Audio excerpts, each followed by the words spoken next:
o que nós, olhando para o calendário judaico, nós vemos o mês de Abib, que é o que nós estamos celebrando hoje. Abib é o primeiro mês do calendário judaico, o 7º mês do calendário civil, ok? E nós estamos em uma campanha. Por que escolhemos esse mês para fazer essa campanha? É muito simples. Nós escolhemos esse mês porque esse é o mês que o nosso Jesus nasceu. Esse é o mês que Jesus nasceu. Lembra que o anjo veio a Maria e Jesus nasceu? Foi no mês de Abib, primeiro mês do calendário judaico eclesiástico. Esse mês também é um mês que Jesus morreu, foi crucificado por mim e por você, e Jesus ressuscitou. Foi nesse mês, mês de Abib. Esse mês também é um mês que aquela história do Mar Vermelho, em que as 10 pragas vai e o povo do Egito sai com um líder chamado Moisés. Foi nesse mês de Abib que as portas do Egito se abriram para que esse povo pudesse ser liberto. E assim, sucessivamente, na história bíblica, nós vemos várias passagens, Neemias recebendo uma palavra no seu coração, e houve aquela reconstrução dos muros em 52 dias, também foi nesse mês. Muitas coisas aconteceram nesse mês. E coube em 2018 de Abib, estamos profeticamente falando assim, né? No nosso calendário romano, nós estamos em abril, não é verdade? Mas quando olhamos para o calendário judaico, nós estamos dentro dessa data e profeticamente nós tomamos esse mês para fazer essa campanha. Quando nós olhamos 2018 de abril, nós vemos que esse mês de abril ele tem 5 semanas, e 5 significa o quê? Eu vou pregar de novo para vocês. 5 significa o quê? Amém. Quando você vai comprar alguma coisa e você recebe 2 notinhas de 5 de troco, sabe que alguma coisa Deus está te falando para você. Tem que estar ligado em tudo quanto é sinal. Não que nós somos, nós cremos nos números através da palavra de Deus. Amém? O cristão, ele caminha de acordo com os sinais. Então, tomando vantagem do que a palavra de Deus nos diz, nós estamos hoje fazendo uma campanha. Essa campanha está em referência ao número 5, graça, através do mês de abril, Abib, que Deus trouxe tantas coisas ao povo de Israel, ao povo cristão, que favoreceu eu e você, não é verdade?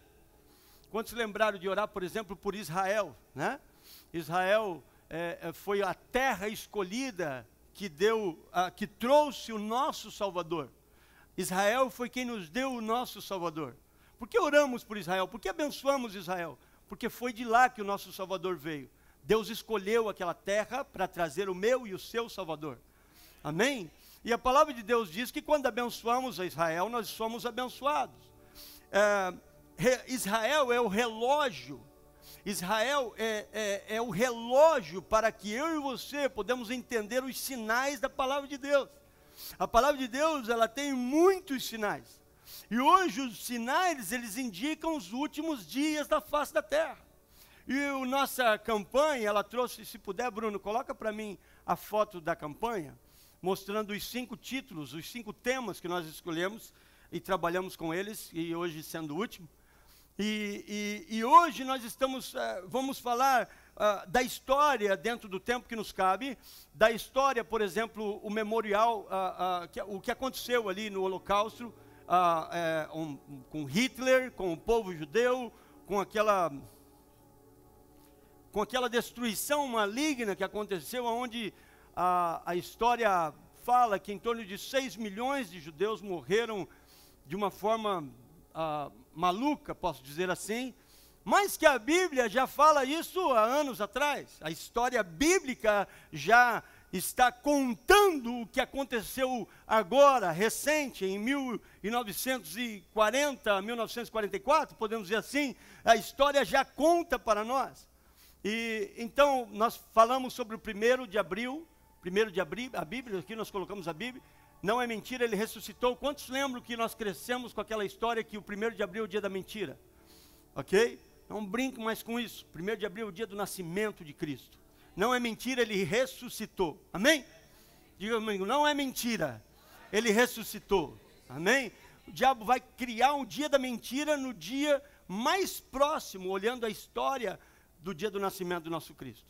Número 2, nós falamos sobre a celebração da Páscoa, né? Número 2, em 8 de abril, nós falamos sobre a porta das causas impossíveis e profeticamente nós estamos, eu creio 1000% nas coisas de Deus, então profeticamente nós colocamos uma porta aqui para que o povo passe por ela e conquiste essa vitória, a porta das causas impossíveis. Falamos da vida de Lázaro, que Jesus ressuscitou.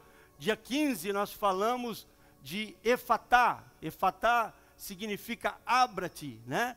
Aonde Jesus vai e coloca as mãos sobre os ouvidos, os olhos, e ele declara Efatá, que se abra. Isso profeticamente para mim e para você, como cristãos e filhos do Senhor, Deus precisa, e hoje vai fazer isso no nome de Jesus, colocar a mão nos nossos ouvidos, nossos olhos, para que nós possamos ver o que não estamos vendo. E pastor, mas eu já sou cristão. Não estou falando da aceitação a Jesus como Salvador, mas eu estou falando da revelação diária, que todos os dias Deus precisa abrir os nossos ouvidos, abrir os nossos olhos, para ver o que está acontecendo, amém? E aqui também nós falamos que o milagre, Efatá, está na tua, amém? Vamos repetir então, o milagre está na tua. Ô pastor, estou esperando o milagre, está na tua boca, começa a profetizar na tua vida. Pastor, mas Jesus não muda a minha esposa, está na sua boca. Jesus não muda o meu esposo, está na sua boca. Jesus não muda o meu filho, está na sua boca. O milagre está na tua boca. Se você está falando não muda, você está falando não muda. Então, em vez de milagre, você está cooperando para o que o diabo quer. Não, vai mudar, velho. Não deu, o dia está chegando, ele vai mudar, ela vai mudar, vai acontecer, os planos do Senhor vai acontecer, eu vou conseguir. Não, mas não tem lei, vai acontecer. Se vai vir lei, quem vai acontecer. Eu lembro que quando falava do meu green card, algumas pessoas falavam assim, mas não vai sair lei. Eu digo, se vai sair ou não vai, todo dia eu olho no meu correio, porque eu sei que vai chegar nesse correio. Amém? Não importa o que o mundo está falando, o que importa é que o milagre está na nossa boca. Efatá. Quarto, nós falamos sobre a porta das oportunidades. Que mensagem maravilhosa. Quantos estavam aqui? Lembra? Filadélfia, falamos da igreja de Filadélfia. Que revelação maravilhosa. Vou usar um ponto dela hoje. E hoje nós estamos falando no memorial do abertura de cadeados, prisões, surgimento do novo Deus, a visão do vale dos ossos secos e o surgimento da nação. Ok. Então eu tenho muita informação para pouco tempo. E você me ajuda em oração e me ajuda glorificando a Deus. Pega o seu celular aí, tira da internet, coloca notes para você anotar, para você não perder o que Deus vai te trazer hoje. Amém? Abra comigo a palavra de Deus em Ezequiel capítulo 37.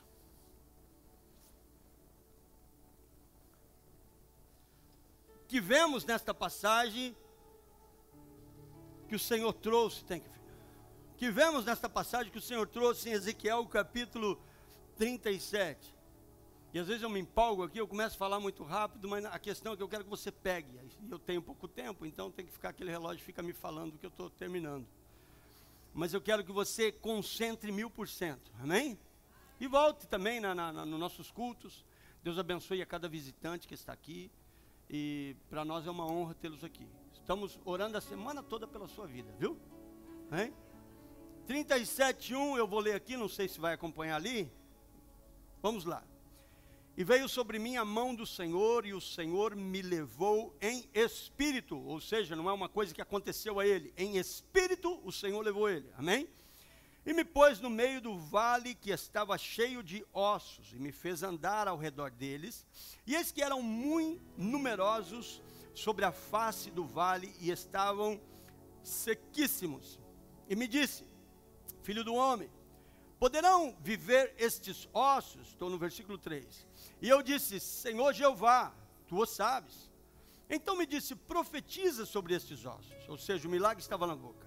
E disse, ossos secos, ouvi a palavra do Senhor. Diga comigo essa palavra. Diga, ouvi a palavra do Senhor. Versículo 5. Assim diz o Senhor Jeová a estes ossos: eis que farei entrar em vós o Espírito, e vivereis. E porei nervos sobre vós, e farei crescer carne sobre vós, e sobre vós estenderei pele, e porei em vós o Espírito, e vivereis, e sabereis que eu sou o Senhor. Então profetizei como se me deu a ordem, e houve um ruído enquanto eu profetizava. E eis que se fez um rebuliço, e os ossos se juntaram cada osso ao seu osso. Olhei, e eis que vieram nervos, e sobre eles cresceu a carne, e estendeu-se a pele por eles por cima, mas não havia neles espírito. E ele me disse: profetiza ao espírito, profetiza, ó filho do homem, dize ao espírito: assim diz o Senhor Jeová, vem dos quatro ventos o espírito e assopra sobre estes mortos, para que vivam. E profetizei, como ele me deu a ordem. Então o espírito entrou neles, e viveram e se puseram em pé, um exército grande em extremo. Então me disse o filho do homem: estes ossos são toda a casa de Israel. E eis que dizem: os nossos ossos se secaram, e pereceu a nossa esperança, nós estamos cortados. Portanto, profetiza e diz-lhes: assim diz o Senhor, eis que eu abrirei as vossas sepulturas, e os farei sair das vossas sepulturas, ó povo meu, e vos trarei a terra de... Ok? E sabereis que eu sou o Senhor, quando eu abrir as vossas sepulturas, e vos fizer sair das vossas sepulturas, ó povo meu. Versículo 14, o final. E porei em vós o meu espírito, e vivereis, e vos porei na vossa terra. Diga comigo: na vossa terra. E sabereis que eu sou o Senhor. Disse o Senhor, e o fiz, diz o Senhor. O que essa passagem traz para nós? O que nós podemos entender na passagem de Ezequiel? Vamos passear um pouquinho na história. Se nós olhamos para a primeira coisa que eu vejo nesse texto é que não há impossível para o Senhor. Segunda coisa que eu vejo nesse texto é que quando o homem de Deus profetiza, o físico tem que obedecer. Quando há uma palavra profética sobre a vida de alguém, vai acontecer. O que eu vejo é que não existe impossível, não existe nada que Deus não possa fazer. Não importa se já virou osso, não importa se já se dispersou, não importa o que aconteceu, mas nesse texto, um dos textos, é o texto-chave no livro de Ezequiel, um texto lindo na palavra de Deus, em que nós podemos ver que dentro do mundo espiritual, o físico tem que obedecer uma palavra espiritual. Quando nós lançamos uma palavra espiritual sobre algo, tem que acontecer e o físico tem que obedecer isso. Nessa palavra, nós entendemos e vemos muitas coisas, e eu quero trazer um detalhe importante para você dentro do meu tempo. Não posso fazer um estudo aqui, mas vamos observar o que essa palavra nos traz. Se nós olhamos para a história, o que aconteceu há poucos anos atrás, posso dizer assim, né? Por volta de 75 anos atrás, o que aconteceu nessa chacina, posso dizer assim, entre os judeus. Eles foram recolhidos, eles foram ajuntados, recolhidos no estado da Polônia, Alemanha, e por onde estavam, eles foram recolhidos e levados ao que eles chamavam de campo de concentração. Dentro desses campos de concentração, houve uma das coisas mais terríveis que nós podemos dizer. Hitler, para nós, biblicamente, ele é considerado como um anticristo, ele é considerado como um homem cruel, né? Ele é considerado como, não olhou se era criança, não olhou se era adulto, não olhou nada. Essas pessoas foram retirados todos os bens, confiscados todos os bens. De repente, de um dia para o outro, dentro de uma lei que sai lá dentro do governo alemão, essas pessoas começaram a ser procuradas, elas começaram a ser confiscado tudo que tinham, e elas começaram a perder tudo que tinham. Se você olha a história, você vê que algumas delas tentam pegar o que é de mais valor quando são levadas, e o judeu principalmente, o investimento dele é ouro. O judeu, ele gosta de ter, ele trabalha muito com ouro. Os investimentos dele são ouro. Então, essas pessoas tomaram o que podiam de maior valor dentro das suas bolsas e foram levadas dentro desses trens para chegar a esses campos de concentrações, que foram várias, amém? Nesses campos de concentrações, a primeira ordem seria que elas se despissem, as suas roupas iam para um lugar, e eles então eram separados da família, crianças, mães e pais, e eles eram levados para uma vida sem volta, para um futuro sem volta. Nós participamos desta história, através da história, pela nossa idade não estivemos ali, mas nós participamos dessa história. Existe um museu em Washington que você pode ver que algumas coisas estão ali dos judeus que sofreram esta grande chacina, dos judeus que sofreram isso. Isso todavia é história para mim e para você. Eu particularmente tive a oportunidade de entrar dentro deste museu, e eu pude ver ali, por exemplo, os cabelos dos judeus, eu pude ver ali utensílios, roupas, sapatos desses judeus, que estão ali até hoje no museu, e isso conta para nós uma história. O sofrimento era terrível, a falta de tudo, e uma das pessoas entrevistadas disse, não existe coisa pior do que a falta da comida. Eles eram levados, além de não ter comida, a trabalhos forçados. E dentro dessa história nós vemos um povo escolhido, amém? Quantos sabem que judeus são um povo escolhido? Nós vemos um povo escolhido agora passando por uma situação que é absurda para até mesmo quem sabe, talvez, um dos piores assaltantes vai olhar isso como algo anormal. Onde várias pessoas, ou eu posso dizer praticamente uma nação participou disso. Porque Hitler não fez isso sozinho, óbvio que ele teve um comando dentro disso, mas ele teve pessoas que concordaram com essa ideia maluca, é onde ele foi cabeça disso, e é onde levou esse sofrimento todo. Essas pessoas passaram por tudo isso. E se você olhar em algumas fotos, e eu poderia trazê-las, mas eu não quero fazer isso aqui, todos sabem da história. Se você olhar algumas fotos do que aconteceu naquele lugar, você vai ver o que esta profecia está falando. Ossos secos, jogados, espalhados, como se fossem cães, como se fossem nada, jogados e espalhados por todo o campo de concentração. Um campo de concentração pior do que o outro. Um campo de concentração encontrando coisas mais anormais do que o outro. Um campo de concentração onde qualquer pessoa normal entrasse, certamente seria uma mágoa e algo para guardar o resto das suas vidas pelo que estavam vendo.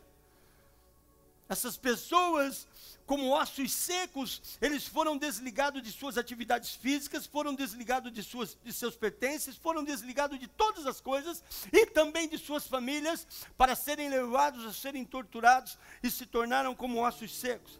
A palavra de Deus nos ensina, e quando lemos ao longo da história, se você ler, por exemplo, 1 Reis e 2 Reis, você vai ver que o povo de Israel, ele foi chamado para ser uma nação, ele foi chamado para ser abençoado. Mas se você acompanha ali, por exemplo, no livro de Reis, você vê que o rei número 1, ele chega e ele obedece e faz a vontade de Deus, e então a nação prosperava. Mas chegava o reis, que eles esqueciam de Deus, e eles então agora passavam a ser sofrimento, passavam a ser atacados pelos seus inimigos, e eram levados a cativeiro, e vinham os midianitas, e vinham os filisteus, e vinham o povo inimigo, e levavam todas as coisas. E nós vemos dentro da palavra, que Deus se levantava através de um que estava servindo a Deus fielmente, e então levava salvação a este povo.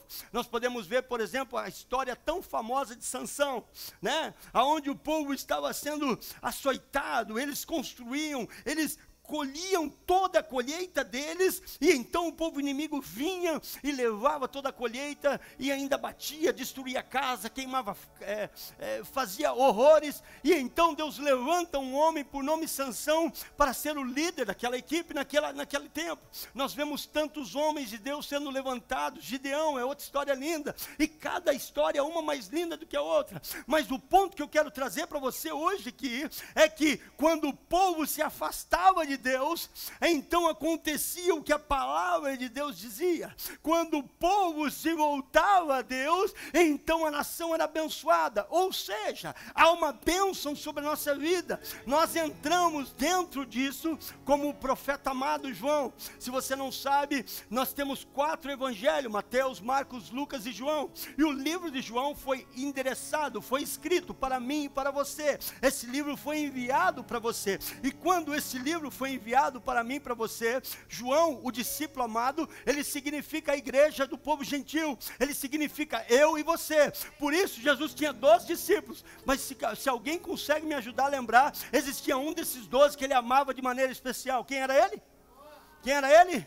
E ele significa eu e você. O amor de Deus pela minha e pela sua vida é tão grande. João era aquele discípulo que deitava nos ombros de Jesus. Esse sou eu e você. João, ele recebia o amor de Jesus. João, ele se entregava para Jesus. E esse sou eu e você. A igreja hoje, eu e você. O povo judeu, o povo escolhido, sou eu e você. E quando nós nos voltamos a fazer a vontade de Deus, quando nós nos voltamos para a palavra de Deus, quando nós nos voltamos, por exemplo, como um João, a dizer eu quero ser apaixonado por este Cristo, nós vemos então o Senhor favorecer em nossa vida, portas abertas acontecem, nós vemos bênção acontecer, e passamos a viver uma vida de milagre. Quantos já receberam um milagre aqui? Quantos já receberam um milagre do Senhor? Quantos já foram curados por curas, por doenças?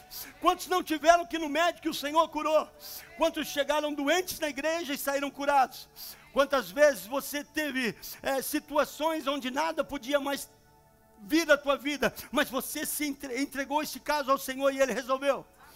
Esse é o povo que vive as bênçãos do Senhor. Mas todas as vezes, me ajude com isso por favor, todas as vezes que nós passamos por uma situação impossível, uma situação de desespero em nossa vida, quem sabe uma situação onde um dos da família é internado num hospital, quem sabe uma situação onde o inimigo entra com um espírito de divórcio numa família, quem sabe uma situação de desespero. E então o que acontece de primeira mão a um cristão que ama o Senhor, ele pode até estar um pouco morno, ele pode estar um pouco frio, ele pode até estar um pouco separado, ele pode até ter deixado de ler a Bíblia e quem sabe não está orando mais, mas a primeira atitude é, volta ao Senhor. Verdade ou não é? Somos assim ou não somos? De primeira coisa que nós fazemos é dizer assim, Deus, eu estou aqui, me perdoa, e se volta ao Senhor. Como pastor eu tenho olhado muito a igreja e eu tenho visto muitas pessoas e eu busco entender por que somos assim, porque somos, eu me coloco na posição, porque os primeiros ouvidos são os meus que estão perto da minha boca, e eu me coloco nessa posição, porque muitas vezes precisa coisas acontecer para nos voltarmos a Deus, porque muitas vezes nós temos que passar por desesperos para que nós possamos reconhecer o Senhor, e essa história se repetia diariamente, mensalmente, anualmente na vida dos judeus. Ezequiel, quando profetizou isso, eu quero lembrar você um pouquinho da história de Ezequiel. Talvez você fale assim, eu quero ser um homem de Deus. Ezequiel, talvez um dos 3 nomes para os judeus, um dos 3 profetas, quem sabe, de maior nome para eles. A história de Ezequiel. Ezequiel foi profeta juntamente com Daniel. Daniel estava dentro da corte, Ezequiel estava na pobre, estava no povo que foi exilado. O rei Nabucodonosor entrou e fez a primeira tomada, levou o povo, e na primeira tomada Daniel foi, na segunda tomada Ezequiel foi, e agora Daniel era o profeta junto com seus amigos. Ele era o profeta dentro da corte, ele era o profeta que intercedia lá dentro do órgão governamental, e Ezequiel era o profeta que estava junto com o povo, eles trabalhavam junto, um trabalhava lá dentro e Daniel aqui.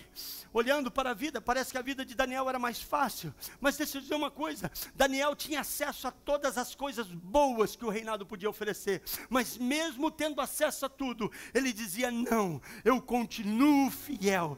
Muitas pessoas não podem ter acesso às belezas desse mundo, porque se esquece do Senhor. Não foi o caso de Daniel e seus amigos. Ezequiel, por sua vez, ele estava na pobreza, junto com o povo, e a forma que Deus usa Ezequiel, ele era o profeta de Deus, e quando Deus queria demonstrar alguma coisa para o povo, Ezequiel, ele fazia o ato físico. Você vê ele fazendo, se você ler a história de Ezequiel, você vai ver que Ezequiel ficou 390 dias em um ato para demonstrar algo a Israel, para demonstrar algo ao povo judaico. Ezequiel era apaixonado pela esposa dele. Se eu não me engano, 16, 19 de Ezequiel, você vê que ele fala que ela é o colírio dos olhos dele. Mas há um momento determinado que vem uma palavra e Deus fala para ele, Ezequiel, para mostrar ao povo de Israel o que significa eles se afastarem de mim, a tua esposa lhe será tirada. E Ezequiel perde a sua esposa, a mulher que ele amava. O que ele passa como profeta de Deus, e a ordem para ele é: e você não vai chorar por essa perca. Leia capítulo 24 de Ezequiel e você vai ver essa história.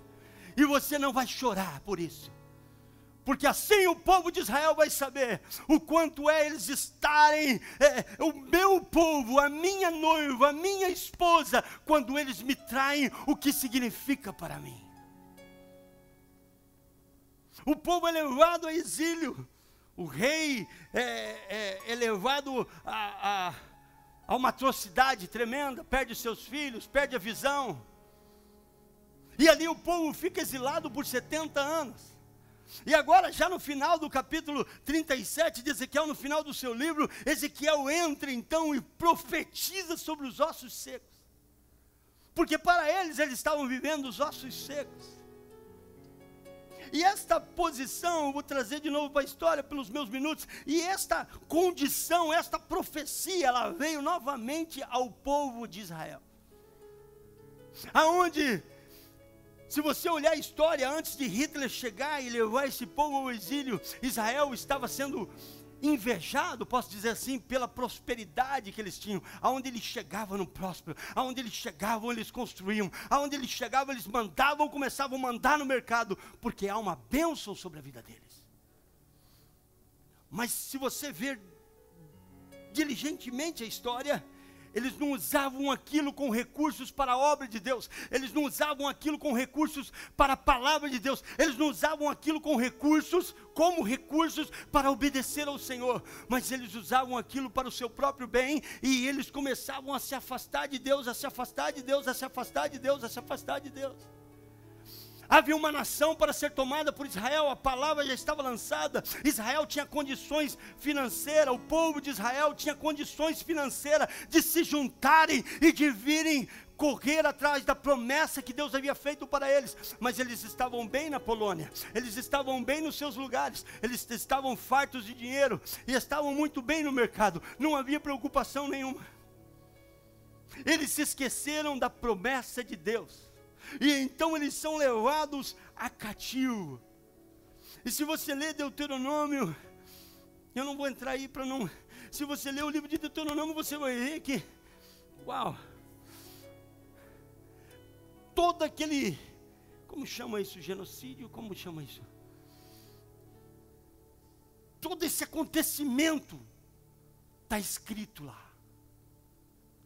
Pelo fato de você se esquecer das promessas, pelo fato de você se esquecer que eu sou Deus, pelo fato de você se esquecer que você é minha noiva, pelo fato de você se esquecer que você é minha escolhida, pelo fato de você se esquecer que você se entregou para mim, pelo fato, e assim se vai. Parece, seria Deus mau? Porque é o primeiro ponto que nós vamos olhar aqui. Deus é mau? Não. Eu vou conseguir dar um exemplo bem fácil, me dá dois aqui para mim. Presta atenção, 2 reinos, é só significando, tá bom? 2 reinos, o reino do Senhor, você está de branco, é de Senhor. O reino das trevas. Você pode estar casado com o Senhor, ou você pode estar casado com o mundo, isso é reino das trevas.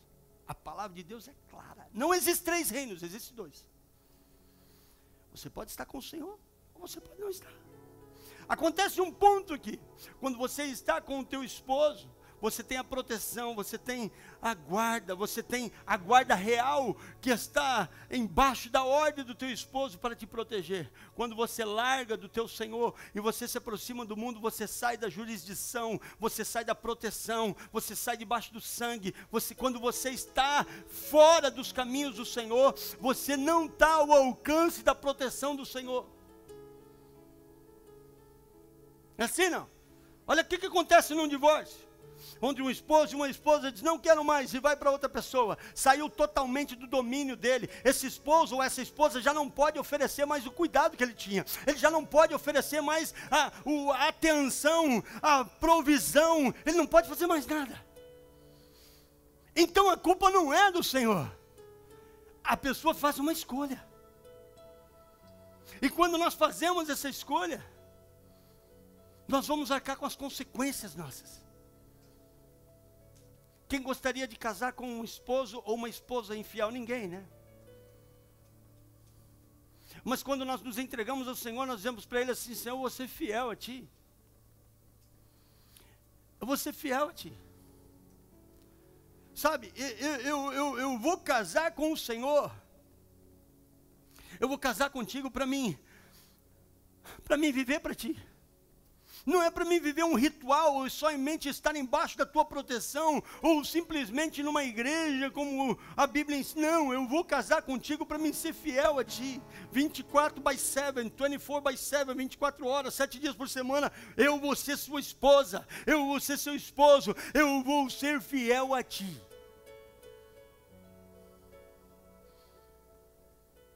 E todas as vezes que eu sou infiel ao meu Deus, eu perco o prazer de estar com Ele.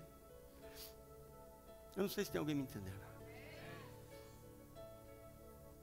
Às vezes a gente vai aconselhar algumas pessoas e eles falam assim, pastor, eu perdi o amor. Diz, claro, com quem você está se envolvendo? Não estou me envolvendo com ninguém não. E você vai um pouquinho e diz, aconteceu uma piscadinha aí, sabe? Deixa eu dizer uma coisa para você. Toda vez que você se interessar por alguma coisa fora, você vai perder o interesse daquilo que Deus te deu. Toda vez que o mundo te interessa para você, você perde o interesse nas coisas de Deus. E quando nós saímos da proteção, do ciclo da proteção do Senhor, nós entramos nas mãos do inimigo, aquele que é mau, aquele que veio para matar. Quem lembra? O que aconteceu com Israel? Ezequiel profetizou porque sabia da maldade do homem.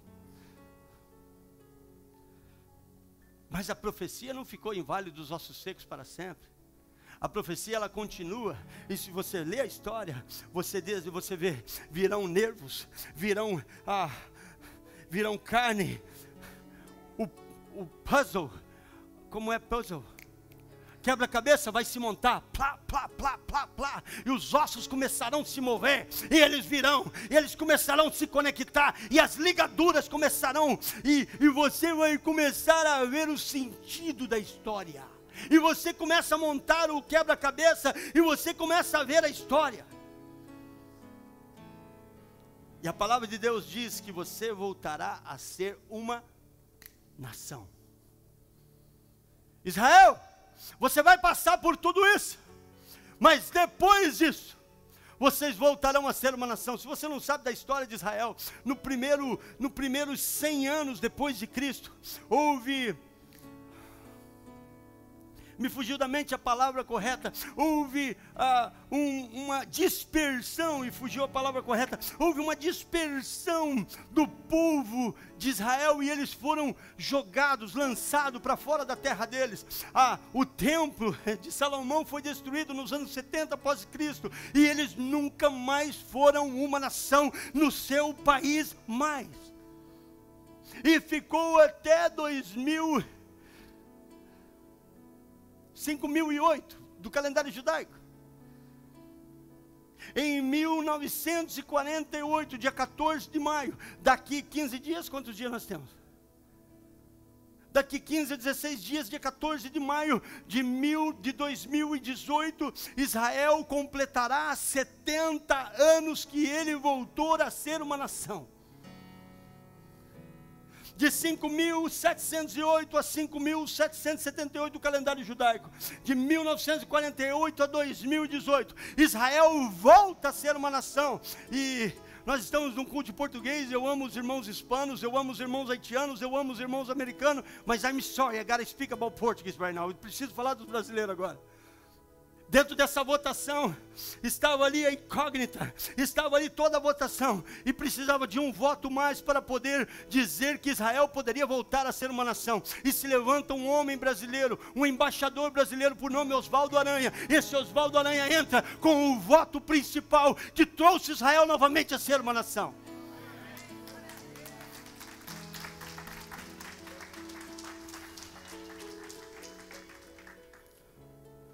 Corpos empilhados, aquilo que ninguém mais cria. Abra comigo Amós capítulo 9, versículo 14 e 15. Aquilo que ninguém mais poderia crer, de repente, ele volta à história novamente. Israel volta à história novamente. No capítulo, trarei de volta Israel, o meu povo exilado. Eles reconstruirão as cidades em ruínas, e nelas viverão. O que eles farão? Plantarão vinhas, e beberão do seu. Quanto tempo dura uma vinha para poder dar fruto? Quanto tempo dura uma semente a ser plantada, viver e voltar, e poder ser quem é Israel?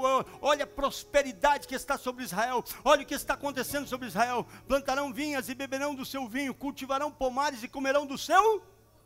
Ou seja, vai ver o momento da plantação, Israel, mas vai chegar na hora da colheita. Versículo seguinte: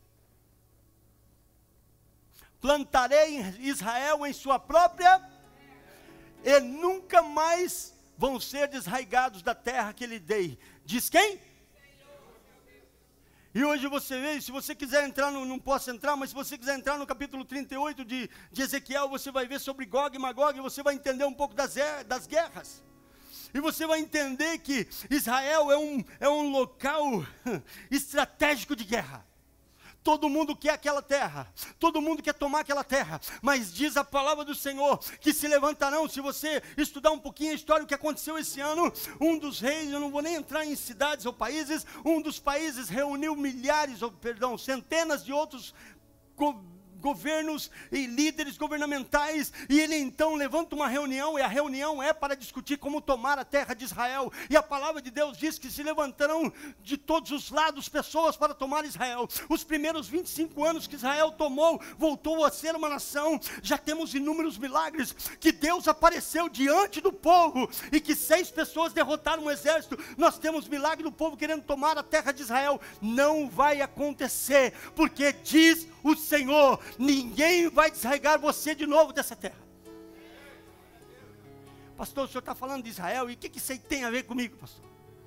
Vamos lá então, Mateus 24, Mateus 24, Mateus capítulo 24, 30, não anotei? Vê para mim 24, 37, 24, 34.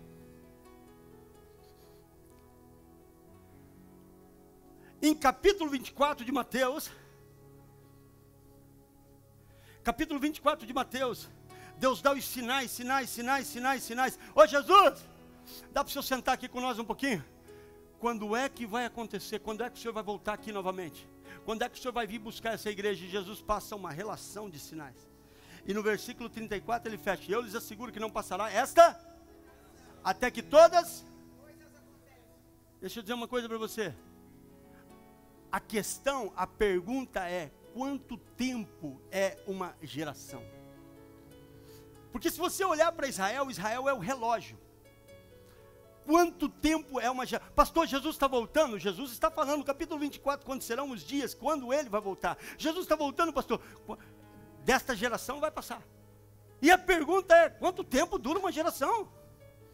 Coloca para mim 90:10 de Salmo. Quanto tempo, biblicamente, dura uma geração? Vamos ver o que a palavra de Deus fala sobre a geração. 90:10. Perdão, filho, eu não tinha te dado isso antes. Aí está. Os anos da nossa vida chegam a quanto? A Bíblia define uma geração como um número 70. Uma geração são 70 anos. Está definido para mim e para você, dentro da palavra de Deus, que a geração dessa terra, que o Senhor está falando na palavra de Deus, dura 70 anos.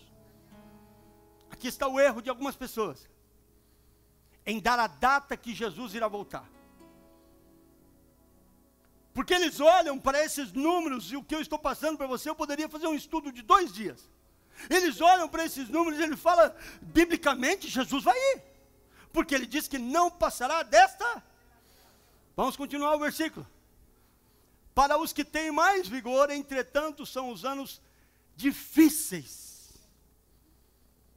Perdão, anos 70 e a 80, para os que têm mais vigor, ou seja, ele está aumentando 10 anos. Para os que têm mais vigor. Entretanto, são anos e cheios de, pois a vida... Se eu puder trazer uma outra versão para você, eu vou dizer para você que após os 70, vem anos de dores, fadiga e cansaço. É só com 70 ou 80. Mano. Presta atenção comigo aqui. Vamos voltar, vamos fazer uma versão mais nova um pouco. De 70 a 80 inicia princípio de dores. Ah, começou a doer aqui. Onde você está rindo, mano? É verdade ou não? Tadinho, né? Tem mais gente aqui com 80, 75. Mas é muito vigor, né? Jovem desse jeito. Deus sabe que eu estou falando, os irmãos também, né? Quanta saúde, né? Tem Jesus, sempre sorrindo, sempre alegre. Quando chama para dançar, ela que se levanta e vem dançar aqui. Quantos anos, minha irmã? 87 anos. E chega uma hora que a gente nem tem vergonha de falar a idade. É 87 mesmo, aí. Presta atenção aqui para nós não fugir do foco aqui, que meus minutos já passaram lá. De 70 a 80 anos entra o princípio de... E se você volta para Mateus 24, você vê que Jesus vai voltar no princípio de...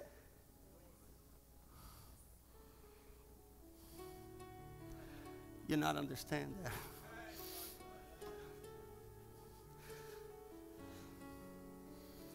Eu não sei por quanto tempo você está esperando Jesus. Eu nasci, fui criado numa religião cristã. E talvez você está escutando isso há anos e anos e anos. Deixa eu dizer para você o que está acontecendo hoje no mundo espiritual, o que está acontecendo hoje, as guerras, e o povo preocupado. Jesus está voltando. Deixa eu te falar a revelação do Vale dos Ossos Secos, então, depois que eu falei a minha mensagem. Qual a igreja que nós falamos na semana passada? Qual o nome da igreja? Fala de boca cheia aí. Filadélfia. Qual a igreja após Filadélfia? Laodiceia. Caminha os dois novamente. Vou inverter agora. Agora você vai bem, no mesmo lugar agora, tá bom? Agora que se deu melhor agora. Filadélfia, Laodiceia. Quem era Filadélfia? A igreja que amava o Senhor. Quem era Laodiceia? A igreja rica, mas pobre. 7 igrejas. 7 no Apocalipse, só para quem não pegou a mensagem, significa totalidade. Ou seja, essa carta e 7 igrejas são para todas as igrejas, todas as histórias, de começo ao fim, início, já foi. Vamos olhar para essas 7 igrejas por um período histórico. A igreja de Filadélfia, ela representa o ano... Solta a mão daí, que se ama, tem que estar com a mão, velho. A igreja de Filadélfia está entre o período de 1750 a 1900. Após a igreja de Filadélfia, entra para a história então a igreja de Laodiceia. A igreja de Laodiceia é a igreja rica, próspera, mas não tem amor. É rica, próspera, mas está longe do Senhor. O período que eu e você estamos vivendo hoje, a apostasia que nós estamos vivendo hoje, as igrejas estão cheias, o povo próspero. É verdade ou não é? Todo mundo gordinho, bonitinho, não é verdade? Estou cuidando da minha barriga aqui já. A gente tem fartura, tem ou não tem? Principalmente nesse país aqui. É ou não é? A gente está numa boa, é verdade ou não é? Quem é que veio de ônibus aqui para a igreja? Não é verdade? Nem isso nós temos um carro para o pastor vir de carona, mas veio de carro. É verdade ou não é? A igreja hoje, de Laodiceia hoje, Eu não estou dizendo que a nossa igreja é uma Laodiceia, não é isso que eu quero dizer. Eu quero dizer que hoje a fartura está sobre o povo. Estamos cheios de dólar, estamos cheios de ouro, estamos vida. Seja aqui, seja no Brasil, ninguém está passando as dificuldades que passavam nesta época da igreja de Filadélfia. É verdade ou não é? As crises que passaram. Mas o povo cheio do ouro, o povo cheio das condições, o povo cheio do tempo, o evangelismo está nas ruas, mas nós não saímos para evangelizar. A obra de Deus está por aí, mas nós não estamos fazendo como deveríamos fazer, é verdade ou não? Assim como Israel estava lá cheio, com ouro, com tudo, na fartura, bem instalado, mas não voltavam para Israel como era a nação prometida pelo Senhor para a vida deles. Nós estamos hoje assim, sabendo que nós estamos com uma promessa sobre a nossa vida, e a nossa promessa é o céu, a nossa promessa é chegar no céu, a nossa promessa não é aqui na terra, a nossa promessa é no céu.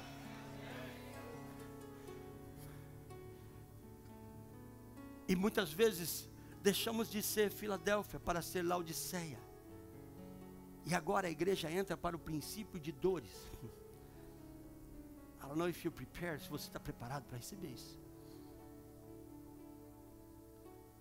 Se olhamos para o período, se olhamos para os sinais da vinda de Jesus, e vamos olhar ao povo do Egito,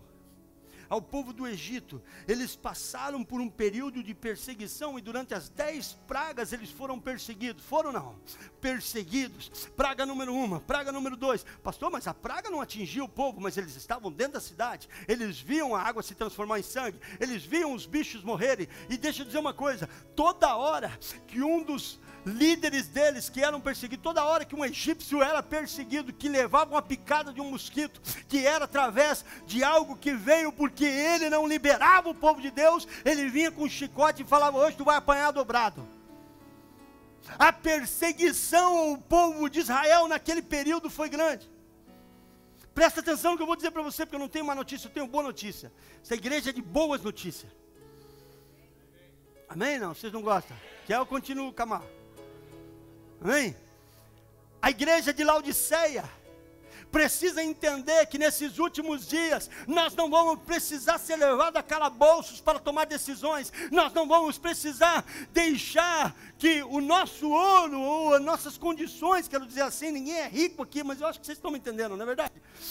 Que as nossas pessoais, que os nossos desejos pessoais venham tomar aquilo que Deus tem para mim e para você. Estamos vivendo os últimos dias na face da terra, e a igreja precisa entender, assim como Israel em 39 e 41, precisava entender que faltava poucos anos para 1948, eles serem uma nação. Nós temos uma promessa de sermos uma nação, diz a palavra de Jesus, que Ele voltará, e Ele reunirá os remanescentes, e eles subirão com Ele, para serem uma nação.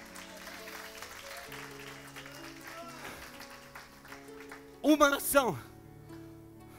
Mas nós não vamos subir como igreja Laodiceia. Nós não vamos subir se importando com as nossas coisas. Alguns de nós vão passar por situações muito complexas. Alguns de nós que eu estou falando é a igreja do Senhor no globo da terra. Alguns de nós já estão em perseguição.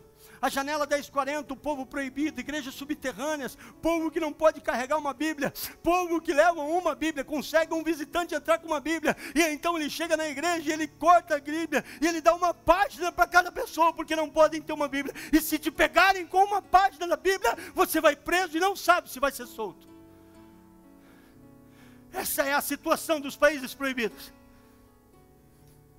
Eu particularmente tenho 10 Bíblias na minha casa, ando com elas, ando no carro, está em todo lugar, nós temos liberdade. Chegamos aqui na igreja, há uma placa ali, esta igreja é do Senhor Jesus, estamos em liberdade, nós podemos chegar aonde quiser, e decentemente, diligentemente falar do nosso Jesus. Esse é o nosso tempo hoje, mas nós temos que entender que nós precisamos buscar.